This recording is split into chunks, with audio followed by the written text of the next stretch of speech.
저는 오늘 이 본문 말씀을 이제 묵상하다가 예전에도 한번 소개해 드린 적이 있는 우분투라는 단어가 떠올랐습니다. 그래서 이제 이 우분투를 다시 제가 검색을 했더니 글 하나가 이제 눈에 띄었습니다. 이런 내용입니다. 인류학자인데요, 이 아프리카 부족을 연구하던 인류학자가 이제 아프리카 반투족 아이들을 모아놓고 이제 게임을 제안했다는 겁니다. 내가 저 멀리에다가 너무나 맛있고 먹음직스러운 과일 바구니를 거기다 이제 갖다 둘 테니까 이제 1등한 사람, 제일 빨리 가서 그 과일 바구니를 이제 만지고 또 그것을 가지는 사람에게 그 과일을 다 주겠다. 이게 참 아이들을 좀 경쟁 붙이고 하는 이런 것들이 좀 몸에 익어서 이제 이런 말을 한 것 같아요. 그랬는데 이 아프리카 반투족 아이들이 이제 달리기 시작했는데요, 전혀 예상 밖의 행동을 이제 아이들이 하는 겁니다. 그 아이들이 막 서로 미리 의논한 것처럼 그 손을 맞잡고 그렇게 함께 달리는 겁니다. 그리고는 이제 함께 꼬린을 통과하고 그 아이들이 이제 둘러 앉아가지고 그 과일을 서로 나누어 먹으면서 그렇게 기뻐하고 있더라는 겁니다. 이 굉장히 독특한 행동 아닙니까? 그래서 이제 인류학자가 그 아이들한테 이렇게 물었습니다. 아니, 1등하면 이 과일 전부를 다 차지할 수 있는데 왜 니들은 손을 잡고 함께 달렸느냐고. 그랬더니요, 이 질문 앞에 그 아이들이 합창하듯이 외친 게 우분투예요. 아이들이 우분투. 그리고는 이제 한 아이가 이렇게 이제 덧붙여 설명했습니다. 굉장히 의아하다는 듯이 이 아이가요, 나머지 아이들이 다 슬픈데 어떻게 저만 기분 좋을 수가 있죠? 이 우분투라는 이 단어는 그 아프리카 반투족이 사용하는 언어라 그러는데 이런 뜻입니다. 우리가 함께 있기에 내가 있다. 그래서 이제 우분투 이거를 이제 같이 아이들이 외쳤던 거는 이게 이제 몸에 배어 있는 삶이 그런 거라는 걸 좀 느끼게 하는 거 아니겠습니까? 제가 이미 이 우분투라는 단어도 알고 설교 시간에 언급했고 또 이 내용도 다 아는데, 아니 지난주에 새삼스럽게 마음이 이게 감동이 되더라고요. 선교사이면서도 학자인 레슬리 뉴비긴이라는 분이 이런 말을 했습니다. 다원주의 사회에서의 복음이라는 책에서 한 말인데요, 예수님은 책을 쓰지 않고 공동체를 형성하셨다. 이게 굉장히 중요한 기독교의 특징을 말해주는 거예요. 예수님은 그 사람들을 자꾸 가르치고 교육시키고 책 읽히고 이런 게 아니라 공동체를 만들으셨다는 거예요. 오늘 우리가 신앙생활을 하면서 참 놓치는 게 바로 이런 거 아닐까 그런 생각을 합니다. 예수 믿는 우리야말로 이 우분투를 훈련하는 곳이에요. 교회가 이 우분투를 우리가 외치는 곳이고요. 그리고 그 아이가 말한 것처럼, 아니 내가 1등하면, 그래서 이 과일을 내가 차지하면 나머지 아이들이 다 슬픈데 어떻게 나만 기분 좋을 수가 있죠? 이런 가치관을 가르치고 또 몸에 익히고 하는 이게 교회라는 거죠. 제가 오늘 말씀을 왜 이렇게 시작하는가 하니까요, 요수아 1장의 그 흐름이 그렇습니다. 자, 오늘 본문 1장 10절을 한번 보십시오. 이에 요수아가 그 백성의 관리들에게 명령하여 이르되, 오늘 본문은 이에라는 접속사로 이제 말씀을 시작하는데요, 이 이에라는 말씀이 어디와 연결이 되는가 하니까 1장 1절입니다. 여호와의 종 모세가 죽은 후에 여호와께서 모세의 수종자 눈의 아들 요수아에게 말씀하여 이르시되, 그러면서 하나님의 말씀이 1절부터 9절까지 계속되어 왔잖아요. 이 9절까지 이제 하나님의 말씀이 요수아에게 선포가 되고, 그리고 그 다음 오늘 본문에서 이에라는 이 접속사를 가지고 이제 이 요수아가 받은 그 말씀을 그 백성의 관리들에게 전하고 그 백성의 관리들이 백성에게 전하는 이런 흐름이 오늘 본문의 흐름입니다. 그러니까 이 지도자 요수아가 이 자기가 받은 말씀을 흘려보내는 거예요. 그리고 그 말씀을 받은 또 백성들은 그것을 너무나 아름답게 잘 수용하는 이런 선순환이 지금 본문에서 일어나는데요. 이 여호수아의 말씀을 전해받은 이 백성들의 반응을 한번 보십시오. 그게 본문 16절 17절입니다. 그들이 여호수아에게 대답하여 이르되 당신이 우리에게 명령하신 것은 우리가 다 행할 것이요 당신이 우리를 보내시는 곳에는 우리가 가리이다. 우리는 범사에 모세에게 순종한 것 같이 당신에게 순종하려니와. 이게 사실 목회가 이럴 수만 있다면요, 뭐를 담임 목사가 또 우리 부교육자들이 성도님들에게 부탁하고 선포하고 가르치면 그것을 여과 없이 아멘으로 받아들이고 수용하고, 이럴 수만 있다면 뭐 세상에서 제일 쉬운 게 목회죠. 근데 그게 쉽지가 않잖아요. 저는 늘 이제 그 목회하면서 제 마음에 되뇌이는 두 가지가 있는데요. 하나가 뭐냐 하면은 세상에서 제일 어려운 게 목회라는 겁니다. 진짜 어렵습니다. 이 사람을 상대하는 일이 이게 보통 어려운 게 아니에요. 그런가 하면은 또 한 가지 되뇌이는 게, 그런가 하면은 또 세상에서 제일 쉬운 게 목회예요. 해보니까 이 목회만큼 쉬운 게 없습니다.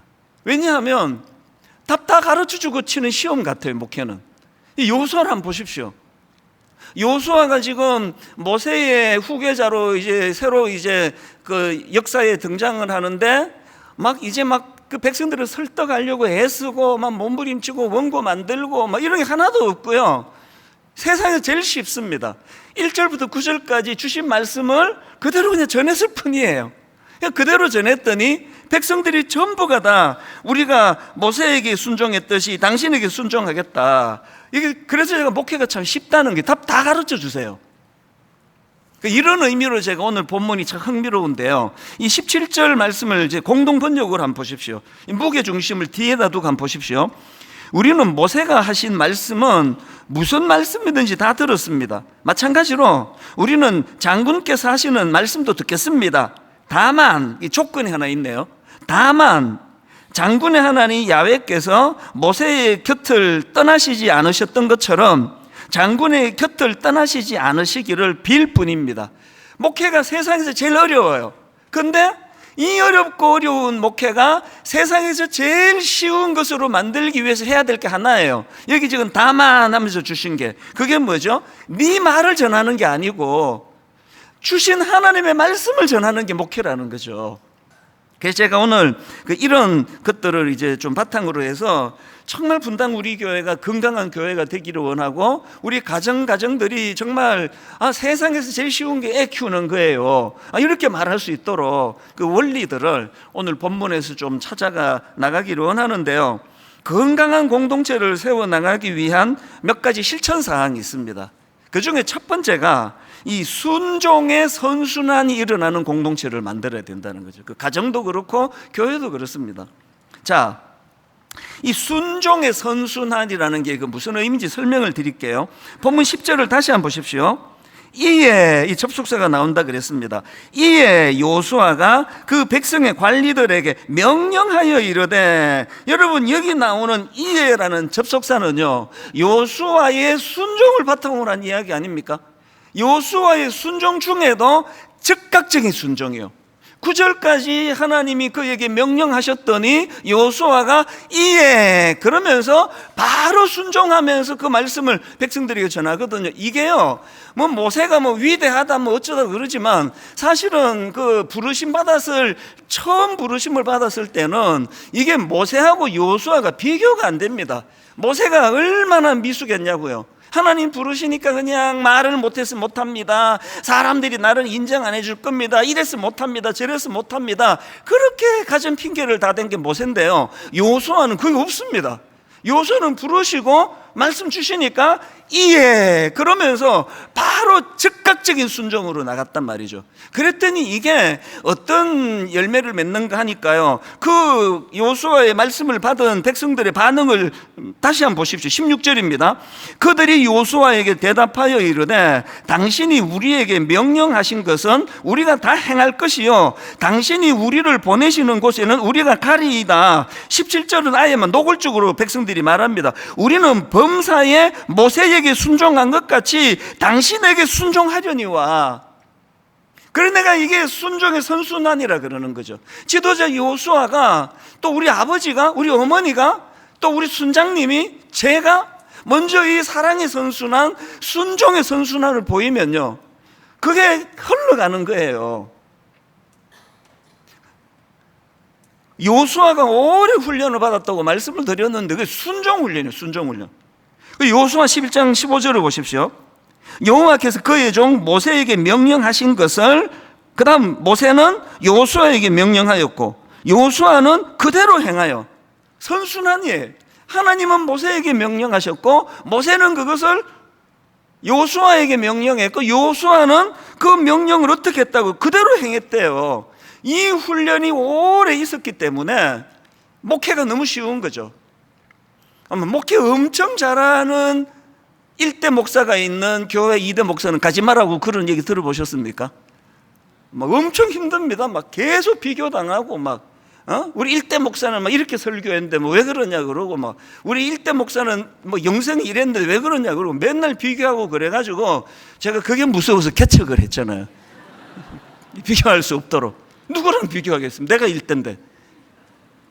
지금 여호수아의 선임이 모세예요. 이 보통 문제가 아닙니다. 이게 말만 하면 모세는 이랬는데, 모세의 영성은 이랬는데, 그런데 지금 오늘 본문을 보니까 여호수아가 대단해요. 이건 보여준 것도 없습니다. 첫 만남에 우리가 모세에게 순종한 것 같은데 이제 모세는 다 있고 온전히 당신에게 순종하겠습니다.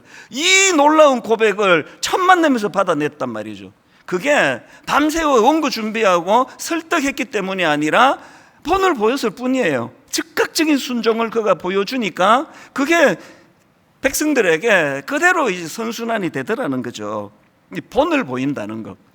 저는 이번에 이 말씀을 준비하면서 그 아비투스라는 용어를 굉장히 많이 생각을 했습니다. 이 아비투스라는 용어는요, 그 프랑스 철학자 브루디웨가 처음에 제시한 개념인데요. 이 아비투스가 뭐냐면은 그 세상을 살아가는 삶의 태도, 혹은 세상을 살아가는 삶의 방식, 이게 아비투스인데요. 이 아비투스의 결정적으로 중요한 거는, 이거는 선천적으로 갖는 게 아닙니다. 후천적으로 습득되는 겁니다. 그 제2의 천성이라 그러거든요.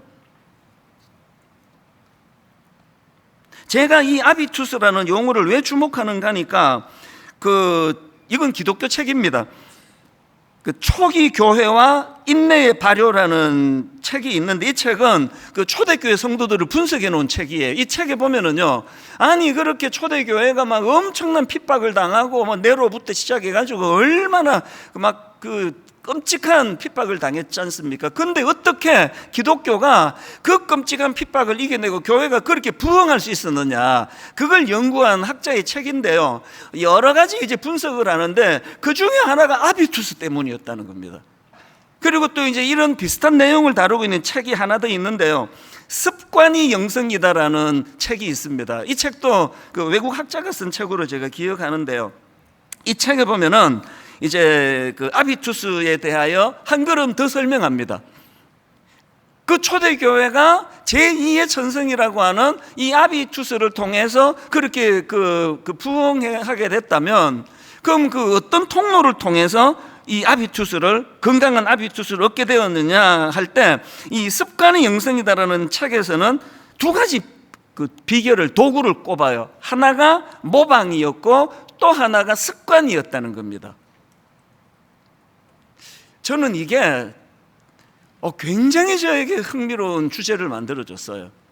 초대교회가 그 끔찍한 핍박에서도 부흥할 수 있었던 게 아비투스, 제2의 천성이. 그래서 굉장히 긍정적인 삶의 태도를, 그것을 배울 수 있었는데, 그 과정에서 도구가 모방을 통했어요.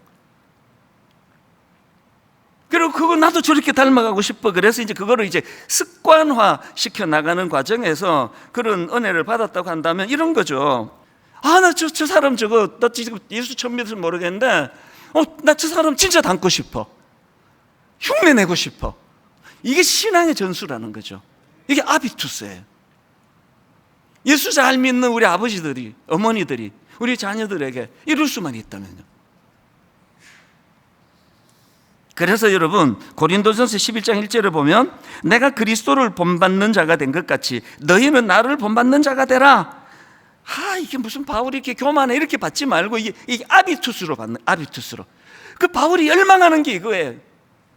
그리고 빌립보서 3장 17절 형제들아 너희는 함께 나를 본받으라. 그리고 너희가 우리를 본받은 것처럼 그와 같이 행하는 자들을 눈여겨보라. 교회에서요 저 목사 설교 얼마나 잘해. 설교 보고 교회 찾는 건 그렇게 지혜롭지 않아요. 이 교회 안에 내가 본받을 수 있는, 내가 본받고 싶은 이런 성도들이 많이 모인 곳인가? 이게 굉장히 그 교회가 건강한 잣대라고 생각합니다.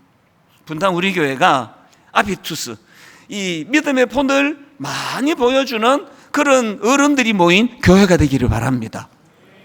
두 번째로요, 건강한 교회를 위한 두 번째 실천사항이 뭐냐? 함께 가기예요. 함께 가기. 자, 오늘 본문을 다시 한번 보십시오. 12절부터 보십시오. 요수아가 또 르우벤 지파와 갓 지파와 므낫세 반 지파에게 말하여 이르되 여호와의 종 모세가 너희에게 명령하여 이르기를 너희의 하나님 여호와께서 너희에게 안식을 주시고 그 땅을 너희에게 주시리라 하였나니 너희는 그 말을 기억하라. 너희의 처자와 가축은 모세가 너희에게 준 요단 이쪽 땅에 머무르려니와 너희 모든 용사들은 무장하고, 그 다음 보세요, 너희의 형제보다 앞서 건너가서 그들을 돕되. 이 말씀의 배경을 아셔야 됩니다. 지금 요수아가 르우벤 지파와 갓 지파와 므낫세 절반 지파에게 지금 뭘 상기시켜 주는가 하니까요, 이 두 지파 반은 이미 그 요단강을 건너기 전에 요단 이편에 있는 땅을 이미 유업으로 받은 거예요. 자기 몫을 이미 다 챙겼어요. 그러니까 이제 요단강을 건너가지고 그 정복 전쟁 안 해도 되잖아요. 우리 금이 다 받은 거예요. 그런데 요수아가 뭘 상기시키는가 하니까 이 지파들이 그 자기들의 땅을 유업으로 받을 때 한 약속이 있는 거예요. 이걸 상기시키는 겁니다. 그 약속이 그게 민수기 32장 16절에 나옵니다. 그들이 모세에게 가까이 나와 이르되 우리가 이곳에 우리 가축을 위하여 우리를 짓고 우리 어린아이들을 위하여 성읍을 건축하고 이 땅에 원주민이 있으므로 우리 어린아이들을 그 견고한 성읍에 거주하게 한 후에, 그 다음 보세요. 이미 그들은 다 땅을 이제 차지하게 되지만 무슨 약속을 하느냐? 우리는 무장하고 이스라엘 자손을 그곳으로 인도하기까지 그들의 앞에서 가고 이스라엘 자손이 각기 기업을 받기까지 우리 집으로 돌아오지 아니하겠사오며 우리는 요단 이쪽 곧 동쪽에서 기업을 받았사오니, 욕심 없다는 거죠. 그들과 함께 요단 저쪽에서는 기업을 받지 아니하겠나이다. 대가를 바라고 하는 게 아니라 우리는 이미 우리 몫을 받았기 때문에 우리 동족을 위하여 내가 그 선발대예요. 내가 앞장서서 내가 싸우겠습니다. 이 약속을 지금 상기를 시키고 있는 거예요. 저는 이 말씀을 그 묵상을 하는데 분당 우리 교회가 각성해야 된다는 생각을 주시는 겁니다. 분당 우리 교회는 누가복음 12장 48절을 잊으면 안 됩니다. 무릇 많이 받은 자에게는 많이 요구할 것이요. 분당 우리 교회는 초창기에 이건 하나님의 은혜 아니고는 설명할 길이 없는 놀라운 일들을 경험했습니다. 엄청난 좋은 성도들을 많이 보내주시고 너무너무 그 상처받았던 성도들이 치유가 일어나도록 하나님이 역사하시고, 그래서 교회가 삽시간에 너무나 아름답고 건강한 공동체로 누가 하나님이 그렇게 만들어 주셨어요. 그럼 어떻게 해야 됩니까? 많이 받은 자는 어떻게 한다고요? 많이 요구하신다는 거죠. 1만소도 파송운동 왜 해야 됐냐고요? 왜 해야 됐습니까? 답 없습니다. 많이 받았기 때문에 하는 거예요. 그럼 이제 5만 명을 돌파, 10만 명 만들기, 그렇게 간다고 하면 그게 교회겠습니까? 이제 1만소도 파송 운동 이후에 우리가 29교회에서 계속 기도해야 됩니다. 많이 받은 사람은요, 많은 걸 요구하세요. 여러분이 너무 좋은 남편을 만났고 너무 좋은 아내를 만났고 참 사춘기하지 않는 그런 너무 좋은 아들, 딸 순탄하게 그렇게 여러분이 은혜를 누린다면 첫째 감사할 것이고요, 둘째 부담을 가져야 돼요. 오늘도 가정에서 깨지는, 가정에서 눈물을 흘리고 있는 그 자매를 안아주고 형제를 안아주고 우리 사춘기 많이 겪고 있는 가정에 그 아이들을 위해 기도해야 되는 많이 받은 자는 많이 요구하실 거예요. 그래서 함께 가는, 이 우분투, 함께 가는 거예요. 마지막 세 번째로요, 건강한 교회가 되기 위한 실천사항 하나 더 있습니다. 뜬구름 잡지 않는 영성입니다. 이 타이틀이 좀 재밌긴 한데요, 제가 설명을 드릴게요. 자, 10절, 11절을 다시 한번 보십시오. 이에 요수아가 그 백성의 관리들에게 명령하여 이르되 진중에 두루 다니며 그 백성에게 명령하여 이르기를 양식을 준비하라. 사흘 안에 너희가 이 요단을 건너 너희의 하나님 여호와께서 너희에게 주사 차지하게 하시는 땅을 차지하기 위하여 들어갈 것임이니라 하라. 이게 좀 되게 의외 아닙니까? 이 지금 40년을 꼼꼼히 기다렸던 요단강 도하 작전이 펼쳐지는데 명령이 첫 번째가 먹을 거 준비하라, 양식을 준비해라. 아니, 너무 이게 사소한 것처럼 느껴지지 않으세요? 또 아까 제가 앞에서 말씀드렸던 그 르우벤 지파, 갓 지파, 므낫세 절반 지파에게 니들도 가서 그들을 도와줘라. 이게 영적인 언어 같지가 않잖아요. 하나님도 마찬가지예요. 이제 드디어 모세가 죽고 이제 역사의 전면에 여호수아가 등장하면요, 여호수아 1장에서 하나님이 너 이리 와봐라, 내가 이제 네가 이거 잘할 수 있도록 내가 이 신령한 비밀 좀 가르쳐줄게. 이 모세가 이래갖고 리더십이 확 섰어. 자, 받아 적어봐. 그러면서 막 굉장히 신비로운 어떤 리더십에 대한 강의를 해주셔야 되는데 하나님이 1절부터 9절까지 할 말이 없으셨는지 계속 반복하는 게 놀라지 마라, 두려워 말라, 또 놀라지 마라, 두려워 말라. 저도 하겠어요. 뭐 후임 보고 너무 긴장하지 마. 그래서 저는 맨날 하는 얘기예요. 이 하나님이 주시는 메시지 너무 사소한 거 아닙니까? 유진 피터슨이 쓴 그 다윗 현실에 뿌리 박은 영성, 이 책을 지난주에도 제가 인용해 드렸는데요, 이번에 보니까요, 이 책의 그 원래 영어 제목이 이거였더라고요. Live of a World. 제가 하는 모든 영어는 다 써드려요. 헬라어가 아니라는 걸 알려드리기 위해서. 저는 이 책을 여러 번 읽었는데도 이번에 그 원래 제목이 이렇다는 걸 처음 알았습니다. 우리말로 다윗 현실에 뿌리 박은 영성인데 이 책의 원제가요, 담을 뛰어넘다예요. 이거 어디서 많이 듣던 거 아닙니까? 우리 막 외치고 한 거. 그게 시편 18편 29절입니다. 내가 주를 의뢰하고 적군을 향해 달리며 내 하나님을 의지하고 담을 뛰어넘나이다. 이 다윗이 한, 여기서 유진 피터슨이 제목을 뽑아왔더라고요. 그리고는 이제 이 성경 구절에 대한 다윗의 유진 피터슨의 설명을 한번 들어보십시오. 성벽을 훌쩍 뛰어넘는 다윗의 모습을 상상해 보라. 달리다가 돌벽을 만날 때는 주저없이 뛰어넘고 다시 길을 가는 다윗. 영적인 상상력을 가지고 한번 상상해 보세요. 골리앗을 향해 달려가고 사울을 피해 달아나고 하나님을 추구하고 요나단을 만나고 길 잃은 양들을 모아들이고 무엇을 하든 여하튼 계속 달려가는 다윗, 그리고 뛰어넘는 다윗. 그는 결코 으슬렁거리거나 빈둥거리지 않는다. 다윗 이야기는 진정 열정으로 들끓는 이야기다. 그리고요, 유진 피터슨이라는 저자가 다윗의 영성을 한마디로 이렇게 표현합니다. 다윗의 영성이 이런 거래요. 바로 현세를 사는 영성이 그의 삶의 특징이며 그러한 열정의 이유다. 그러고는 이제 이 현세를 사는 영성이 뭔지를 이제 그 부연해서 설명도 그 책에서 해 놓습니다. 중요하니까요. 현세를 사는 영성이 뭐냐? 이런 거예요. 현세를 사는 의미가 뭐냐? 뜬구름 잡지 않는. 제가 세 번째 대전 여기서 제가 찾은 거죠. 뜬구름 잡지 않는. 그리고 일상과 관계 있는. 또 이런 설명을 합니다. 빨래하면서 기도하고, 또 교통체증 속에서도 짜증 내지 않고 노래하는. 이게 현세를 사는 영성이래요. 그리고 이제 영적인 게 뭐냐, 영성이 뭐냐, 이 스피리추얼이라는 걸 이렇게 설명했더라고요. 하나님의 영에 의해 움직이고 활력을 받는 거, 이게 영적인 거래요. 막 원래 막 성격이 좋아가지고요, 막 교통체증되고 막 끼어들고 그래도 화가 안 나는 사람이 있어요.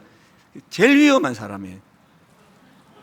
그래서 막 성격 급하고 다혈질이고 신앙생활 진짜 좋습니다. 저는 영적인지 아닌지 금방금방 알아요. 막 조금만 막 열받으면 그냥 확 말이 튀어나오고 막 너무나 아주 무례하게 끼어들면 막 따라가가지고 창문 내려가지고 조심하시오. 이렇게 해줘야 되는 게 저예요. 근데 뭐가 영적이라고요? 하나님의 영에 의해 움직이고 활력을 받는 게 영적이에요. 어떤 날은 진짜 신기해요. 그런 의지가 하나도 안 생길 때가 있어요. 바쁜가 보지. 내 이런 생각을 할 수 있다니. 이게 영적인 거예요. 뜬구름 잡지 않는 거예요. 뜬구름 잡는 영성은 곤란합니다. 이 결론을 제가 이렇게 맺기를 원합니다. 지난 여름에 하나님이 저에게 분당 우리 교회를 향한 엄청난 목마름을 주셨어요. 뭐 이유를 모르겠습니다. 뭐 교회가 문제도 없는데 막 계속 목마름을 주셨어요. 그리고는 이제 3주가 지나고 복귀하고도 계속 목마름을 주셨는데 열흘 전 금요일이에요. 새벽에 하나님이 그래서 제가 유레카! 하나님이 우리에게 원하는 게 결정적인 걸 제가 찾았습니다. 분당 우리 교회가 영적으로 성숙한 교회가 되기를 원하는 거예요. 분당 우리 교회가 영적인 언어가 풍성한 교회가 되기를 원하는 거예요. 뭐가 영적인 언어입니까? 가장 영적인 언어 기도 아닙니까? 막 혼자 부르짖는 기도 하시고, 그리고 아까 말했잖아요. 많이 받은 사람이 참 어떤 아픔을 갖고 있는 사람에게, 그래서 우리가 이제 곧 운동할 거예요. 기도 제목 받고 기도하겠습니다. 예수 믿는 사람이 제일 많이 하는 거짓말, 저도 종종 하는 거짓말, 기도하겠습니다. 그걸 안 해요. 그래서 이제 우리 교회 캠페인은 기도 제목 받고 그 자리에서 하자는 거죠. 다락방에서 기도 제목 받고 그 자리에서 하자는, 그 자리에서. 그리고 또 영적인 언어, 뭐가 영적인 언어입니까? 격려. 성경 읽어보세요. 에베소서 한번 읽어보세요. 골로새서 읽어보세요. 진짜 여러분이 영적으로 충만하면 비판하는 것보다 격려가 많아요.